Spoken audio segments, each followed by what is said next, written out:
बृहस्पतिवार को जो स्त्री पुरुष व्रत करें उनको चाहिए कि वह दिन में एक ही समय भोजन करें, क्योंकि बृहस्पतेश्वर भगवान का इस दिन पूजन होता है। भोजन पीले चने की दाल आदि का करें, परंतु नमक नहीं खावें, और पीले ही वस्त्र पहने, पीले ही फलों का प्रयोग करें, पीले चंदन से पूजन करें। पूजन के बाद प्रेम पूर्वक गुरु महाराज जी की कथा सुननी चाहिए। इस व्रत को करने से मन की इच्छाएं पूरी होती हैं और बृहस्पति महाराज प्रसन्न होते हैं तथा धन, पुत्र, विद्या और मनवांछित फलों की प्राप्ति होती है। परिवार को सुख शांति मिलती है। इसलिए यह व्रत सर्वश्रेष्ठ और अति फलदायक है। सब स्त्री व पुरुषों के लिए इस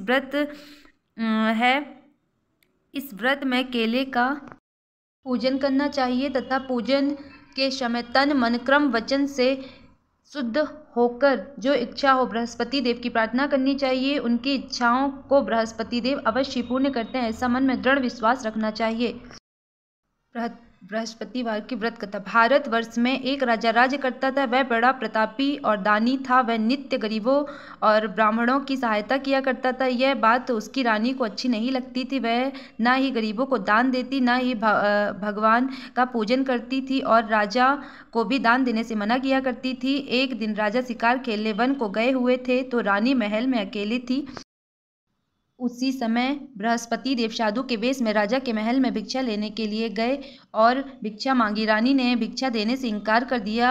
कहा, हे साधु महाराज, मैं तो दान पुण्य से तंग आ गई हूँ। मेरा पति सारा धन लुटाता रहता है। मेरी इच्छा है कि हमारा धन नष्ट हो जाए, फिर न रहेगा बांस, न बजेगी बांसुरी। साधु ने कहा, देवी तुम तो बड़ी अजीब हो। धन संतान तो सभी चाहते हैं, पुत्र और लक्ष्मी तो पापी के घर भी होने चाहिए। यदि तुम्हारे पास अधिक धन है तो भूखों को भोजन दो, प्यासों के लिए प्याऊ बनवाओ, मुसाफिरों के लिए धर्मशालाएं खुलवाओ। जो निर्धन है, अपनी कुंवारी कन्याओं का विवाह नहीं कर सकते हैं, उनका विवाह करा दो।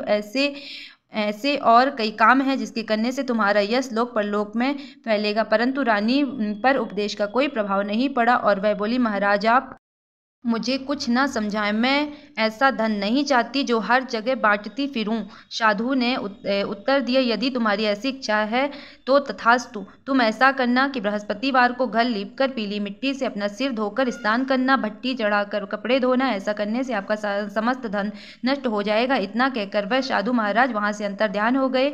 जैसा वह साधु कह गया था, रानी ने वैसा ही किया। 6 बृहस्पतिवार ही बीते थे कि उसका समस्त धन नष्ट हो गया और भोजन के लिए दोनों तरसने लगे, सांसारिक भोगों से दुखी रहने लगे। तब वह राजा रानी से कहने लगा कि तुम यहाँ पर रहो, मैं दूसरे देश में जाऊं, क्योंकि यहाँ पर मुझे सभी मनुष्य जानते हैं, इसलिए कोई कार्य भी नहीं कर सकता। देश चोरी परदेश भीख बराबर है। ऐसा कहकर राजा परदेश चला गया। वहां जंगल में जाता और लकड़ी काट कर लाता और शहर में बेचता। इस तरह जीवन व्यतीत करने लगा। एक दिन दुखी होकर जंगल में एक पेड़ के नीचे निश्चित रूप से आसन जमा कर बैठ गया। वह अपनी दशा को याद करके व्याकुल होने लगा। बृहस्पतिवार का दिन था। एकाएक उसने देखा कि निर्जन वन में एक साधु प्रकट हुआ। वह साधु वेश में स्वयं बृहस्पतिवार देवता थे।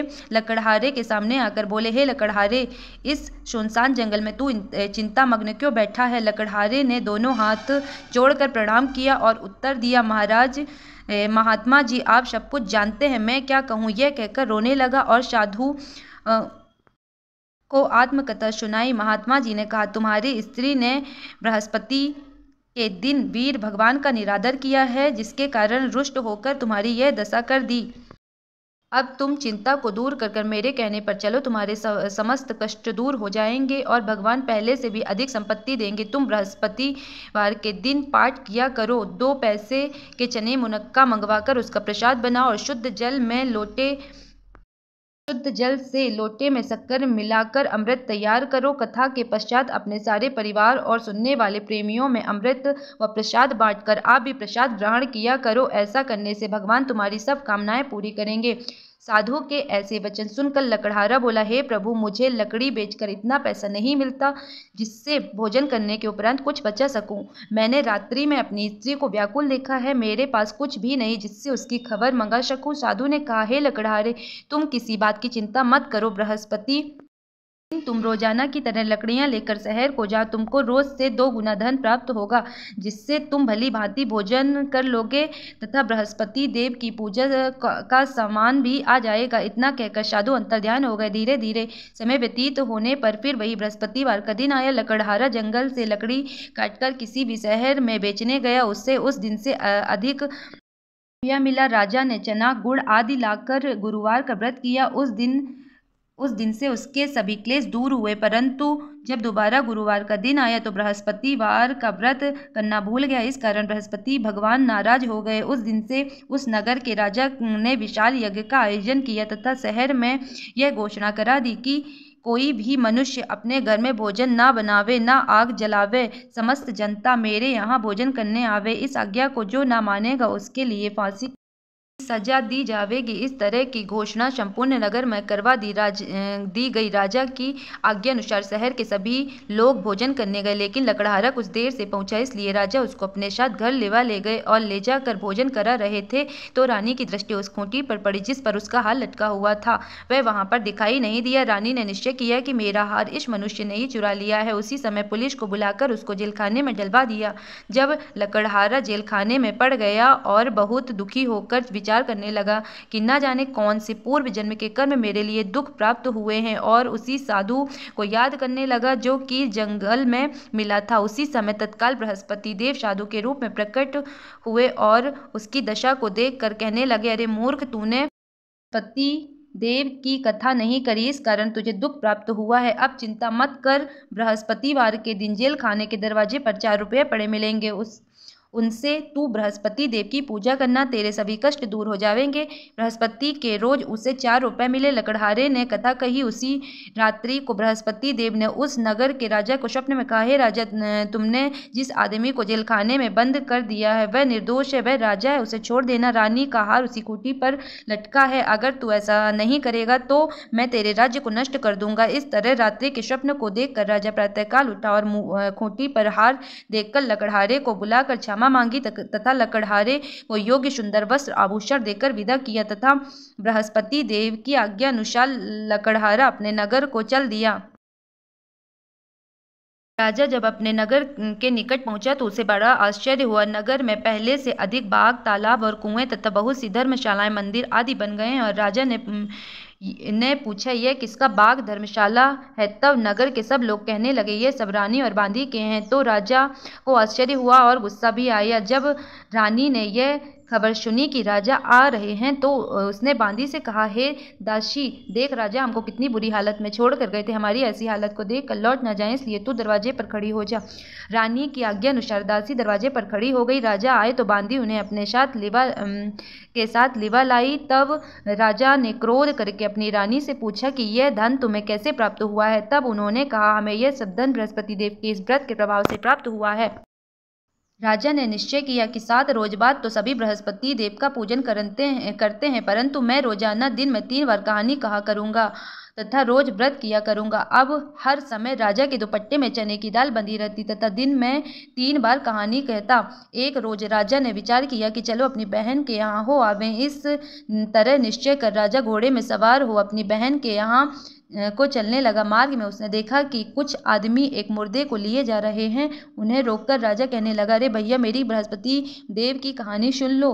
वे लोग बोले, लो, यहाँ हमारा आदमी मर गया, इनको अपनी कथा की पड़ी है। परंतु कुछ आदमी बोले, अच्छा कहो, हम तुम्हारी कथा भी सुनेंगे। राजा ने दाल निकाली और जब कथा आदि हुई कि मुर्दा हिलने लग गया और जब कथा समाप्त हो गई तो करके मनुष्य उठकर खड़ा हो गया। आगे मार्ग में उसे एक किसान खेत में हल चलाता मिला। राजा ने उसे देखा और उससे बोला, अरे भैया, तुम मेरी बृहस्पतिवार की कथा सुन लो। किसान बोला, जब तक मैं तेरी कथा सुनूंगा तब तक 4 हरैया खेत जोत लूंगा, जब अपनी कथा किसी और को सुनाना। इस तरह राजा अपने आगे चलने लगा। राजा के हटते ही बैल पछाड़ खाकर गिर गए तथा उसके पेट में बड़ी जोर का दर्द होने लगा। उस समय उसकी माँ रोटी लेकर आई। उसने जब यह देखा तो अपने पुत्र से सब हाल पूछा और बेटे ने सभी हाल कह दिया। तो बुढ़िया दौड़ी दौड़ी उस घुड़सवार के पास गई और उससे बोली कि मैं तेरी कथा सुनूंगी, तू अपनी कथा मेरे खेत पर चलकर ही कहना। राजा ने बुढ़िया के खेत पर जाकर कथा कही, जिसके सुनते ही बैल उठकर खड़े हुए तथा किसान के पेट का दर्द भी बंद हो गया। राजा अपनी बहन के घर पहुंचा। बहन ने भैया की खूब मेहमानी की। दूसरे रोज प्रातः काल राजा जगा तो वह देखने लगा कि सब लोग भोजन कर रहे हैं। राजा ने अपनी बहन से कहा कि ऐसा कोई मनुष्य है जिसने भोजन नहीं किया हो, मेरी बृहस्पतिवार की कथा सुन ले। बहन बोली, है भैया, यह देश ऐसा ही है, पहले यहाँ लोग भोजन करते हैं, बाद में अन्य कार्य करते हैं। अगर कोई पड़ोस में हो तो देख आऊं। वह ऐसा कहकर देखने चली गई, परंतु उसे कोई ऐसा व्यक्ति नहीं मिला जिसने भोजन ना किया हो। अतः वह एक कुम्हार के घर गई जिसका लड़का बीमार था। उसे मालूम हुआ कि उसके यहाँ 3 रोज से किसी ने भोजन नहीं किया है। रानी ने अपने भैया की कथा सुनने के लिए कुम्हार से कहा। वह तैयार हो गया। राजा ने जाकर बृहस्पतिवार की कथा कही, जिसको सुनकर वह कुम्हार का लड़का ठीक हो गया। अब तो राजा की बहन के यहाँ प्रशंसा होने लगी। एक रोज राजा ने अपनी बहन से कहा कि हे बहन, हम अपने घर को जाएंगे, तुम भी तैयार हो जाओ। राजा की बहन ने अपनी सास से कहा। सास ने कहा, हाँ चली जा, परंतु अपने लड़कों को मत ले जाना, क्योंकि तेरे भैया की कोई औलाद नहीं है। बहन ने अपने भैया से कहा, हे भैया, मैं तो चलूंगी, बालक नहीं जाएगा। राजा बोला, जब कोई बालक ही नहीं चलेगा तो अब तुम ही क्या करोगी। बड़े दुखी मन से राजा अपने नगर को लौट आया। राजा ने अपनी रानी से कहा, हम निर्वंशी राजा हैं, हमारा मुख देखने का भी धर्म नहीं है और कुछ भोजन आदि नहीं किया। रानी बोली, हे प्रभु, बृहस्पति देव ने हमें सब कुछ दिया है, हमें औलाद भी अवश्य ही देंगे। उसी रात को बृहस्पति देव ने राजा के स्वप्न में कहा, हे राजा, उठ, सभी भाग दे, तेरी रानी गर्भ से है। राजा को यह बात सुनकर बड़ी खुशी हुई। 9वें महीने में उसकी रानी के गर्भ से एक सुंदर पुत्र पैदा हुआ। तब राजा बोला, हे रानी, स्त्री बिना भोजन के रह सकती है, बिना कहे नहीं रह सकती है। जब मेरी बहन आवे तो तुम उससे कुछ कहना मत। रानी ने सुनकर हाँ कर दी। जब राजा की बहन ने यह शुभ समाचार सुना तो वह बहुत खुश हुई तथा बधाई लेकर अपने भाई के यहाँ आई। तभी रानी ने कहा, घोड़ा चढ़कर तो नहीं आई, गधा चढ़ी आई। राजा की बहन बोली, भाभी, मैं इस प्रकार ना कहती तो तुम्हें औलाद कैसे मिलती। बृहस्पति देव ऐसे ही हैं, जैसी जिसके मन में कामनाएं होती हैं सभी को वह पूर्ण करते हैं। जो सद्भावना पूर्वक बृहस्पतिवार का व्रत करता है तथा कथा पढ़ता है अथवा सुनता है और दूसरों को सुनाता है, बृहस्पति देव की कामनाएं पूर्ण करते हैं। भगवान बृहस्पति देव उसकी सदैव रक्षा करते हैं। संसार में सद्भावना से भगवान जी का पूजन व्रत सच्चे हृदय से करते हैं तो उसकी सभी कामनाएं पूर्ण करते हैं। जैसी सच्ची भावना से रानी और राजा ने उसकी कथा का गुणगान किया, उनकी सभी इच्छाएं बृहस्पति देव जी ने पूर्ण की थीं। इसलिए पूर्ण कथा सुनने के बाद प्रसाद लेकर जाना चाहिए। हृदय से उनका मनन करते हुए जयकारा लगाना चाहिए। बोलो बृहस्पति देव की जय, विष्णु भगवान की जय। बृहस्पति देव की दूसरी कथा। प्राचीन काल में एक ब्राह्मण था। वह बहुत ही निर्धन था, जिसके कोई संतान नहीं थी। उसकी स्त्री बहुत मलिनता के साथ रहती थी। वह स्नान न करती, किसी देवता का पूजन न करती। इससे ब्राह्मण देवता बड़े दुखी थे। बेचारे बहुत कुछ कहते किंतु उसका कुछ परिणाम न निकलता। भगवान की कृपा से ब्राह्मण की स्त्री के कन्या के रूपी रत्न पैदा हुआ। कन्या बड़ी होने पर प्रातः स्नान करके विष्णु भगवान का जाप व बृहस्पतिवार का व्रत करने लगी। अपने पूजन पाठ को समाप्त करके स्कूल जाती तो अपनी मुट्ठी में जौ भर के ले जाती और पाठशाला के मार्ग में डालती जाती। जब ये जौ स्वर्ण के हो जाते, लौटते समय उनको बीनकर घर को ले आती थी। एक दिन वह बालिका सूप में उस सोने के जौ को फटक कर साफ कर रही थी कि उसके पिता ने देख लिया और कहा, हे बेटी, सोने के जौ के लिए सोने का सूप होना चाहिए। दूसरे दिन बृहस्पतिवार था। इस कन्या ने व्रत रखा और बृहस्पति देव से प्रार्थना करके कहा, मैंने आपकी पूजा सच्चे मन से की हो तो मेरे लिए सोने का सूप दे दो। बृहस्पति देव ने उसकी प्रार्थना स्वीकार कर ली। रोजाना की तरह वह कन्या जौ फैलाती हुई जाने लगी। जब लौटकर जौ बीन रही थी तो बृहस्पति देव की कृपा से सोने का सूप मिला। उससे वह घर ले आई और उसमें जौ साफ करने लगी, परंतु उसकी माँ का वही ढंग रहा। एक दिन की बात है कि कन्या सोने के सूप में जौ साफ कर रही थी। उस समय उस शहर का राजकुमार वहां होकर निकला। इस कन्या के रूप और कार्य को देखकर मोहित हो गया तथा अपने घर आकर भोजन तथा जल त्याग कर उदास होकर लेट गया। राजा को जब इस बात का पता लगा तो अपने प्रधानमंत्री के साथ उसके पास गए और बोले, हे बेटा, तुम्हें किस बात का कष्ट है? किसी ने अपमान किया है अथवा कोई कारण है सो कहो, मैं वही कार्य करूंगा जिससे तुम्हें प्रसन्नता हो। अपने पिता की राजकुमार ने बातें सुनी तो वह बोला, मुझे आपकी कृपा से किसी बात का दुख नहीं है। किसी ने मेरा अपमान नहीं किया है, परंतु मैं लड़की से विवाह करना चाहता हूँ जो सोने के सूप में जौ साफ कर रही थी। यह सुनकर राजा आश्चर्य में पड़ा और बोला, हे बेटा, इस तरह की कन्या का पता तुम ही लगाओ, मैं उसके साथ तेरा विवाह अवश्य ही करा दूंगा। राजकुमार ने उस लड़की के घर का पता बतलाया। तब मंत्री उस लड़की के घर गए और ब्राह्मण देवता को सभी हाल बताया। ब्राह्मण देवता राजकुमार के साथ अपनी कन्या का विवाह करने के लिए तैयार हो गए तथा विधि विधान के अनुसार ब्राह्मण की कन्या का विवाह राजकुमार के साथ हो गया। कन्या के घर से जाते ही पहले की भांति उस ब्राह्मण देवता के घर में गरीबी का निवास हो गया। अब भोजन के लिए भी अन्न बड़ी मुश्किल से मिलता था। एक दिन दुखी होकर ब्राह्मण देवता अपनी पुत्री के पास गए। बेटी ने पिता की दुखी अवस्था को देखा और अपनी माँ का सब हाल पूछा। तब ब्राह्मण ने सभी हाल कहा। कन्या ने बहुत सदन देकर अपने पिता को विदा कर दिया। इस तरह ब्राह्मण का कुछ समय सुखपूर्वक व्यतीत हुआ। कुछ दिन बाद फिर वही हाल हो गया। ब्राह्मण फिर अपनी कन्या के यहाँ गया और सारा हाल कहा तो लड़की बोली, हे पिताजी, आप माताजी को यहाँ लिवा लाओ, मैं उसे विधि बता दूंगी जिससे गरीबी दूर हो जाए। वह ब्राह्मण देवता अपनी स्त्री को साथ लेकर पहुँचे तो लड़की अपनी माँ को समझाने लगी, हे माँ, तुम प्रथम स्नान आदि करके विष्णु भगवान का पूजन करो तो सब दरिद्रता दूर हो जाएगी। परंतु उसकी माँ ने एक भी बात नहीं मानी और प्रातःकाल उठकर अपनी पुत्री के बच्चों का जूठन खा लिया। इससे उसकी पुत्री को भी बहुत गुस्सा आया और एक रात को कोठरी से सभी सामान निकाल दिया और अपनी माँ को उसमें बंद कर दिया। प्रातःकाल उसे निकाला तथा स्नान आदि करा के पाठ करवाया तो उसकी माँ की बुद्धि ठीक हो गई और फिर प्रत्येक बृहस्पतिवार को वह व्रत रखने लगी। इस व्रत के प्रभाव से उसके माँ बाप बहुत ही धनवान और पुत्रवान हो गए और बृहस्पति जी के प्रभाव से इस लोक के सुख भोग कर स्वर्ग को प्राप्त हुए। बोलो बृहस्पति देव की जय, विष्णु भगवान की जय।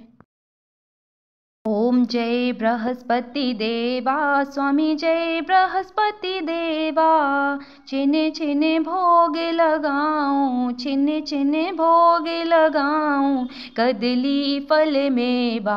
ओम जय बृहस्पति देवा, तुम पूर्ण परमात्मा, तुम अंतर्यामी, जगत पिता जगदीश्वर, जगत पिता जगदीश्वर, तुम सबके स्वामी। ओम जय बृहस्पति देवा, चरणामृत निज कमल, सब पातक हरता, स्वामी सब पातक हरता, सकल मनोरथ दायक, सकल मनोरथ दायक, कृपा करो भरता। ओम जय बृहस्पति देवा, मन धन अर्पण कर, जो शरण पड़े, प्रभु प्रकट तब होकर, प्रभु प्रकट तब होकर, आकर द्वार खड़े।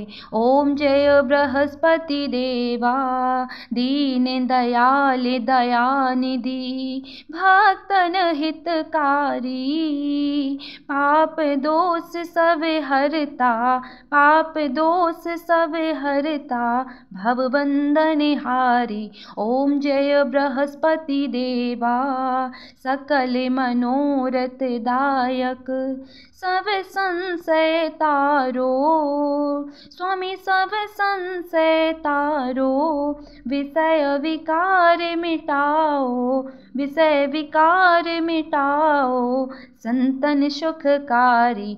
ओम जय बृहस्पति देवा, जो कोई आरती तेरी प्रेम सहित गावे, ज्येष्ठानंद बंद सौ, ज्येष्ठानंद बंद सौ निश्चय पावे। ओम जय बृहस्पति देवा, ओम जय बृहस्पति देवा, स्वामी जय बृहस्पति देवा। छिने छिने भोग लगाऊं, छिने छिने भोग लगाऊं, कदली फल मेवा। ओम जय बृहस्पति देवा। बोलो बृहस्पति देव विष्णु भगवान की जय हो। बृहस्पतिवार के व्रत की विधि तो पहले ही सुन चुके हैं, जैसे कि पूजा में पीले फल, पीले फूल, पीले चंदन का उपयोग होता है और पीले ही वस्त्र पहने जाते हैं। चने की दाल, गुड़ और मुनक्का का प्रसाद होता है। उसमें तुलसी सबसे ज़्यादा ज़रूरी होती है, तुलसी ज़रूर डालें प्रसाद में। और केले के जड़ की पूजा होती है। गुरुवार के दिन बाल नहीं धुलना चाहिए और निरमा साबुन का उपयोग नहीं करना चाहिए। और जो गौरी गणेश होते हैं, गौरी गणेश एक सुपारी और से हल्दी की होती है, क्योंकि उस दिन गोबर नहीं छू सकते हैं, तो गोबर का यूज़ नहीं करना चाहिए उस दिन। ना तो लीपना पोतना चाहिए, ना ही गौर गणेश जो बनते हैं ना, वो गोबर के नहीं होने चाहिए।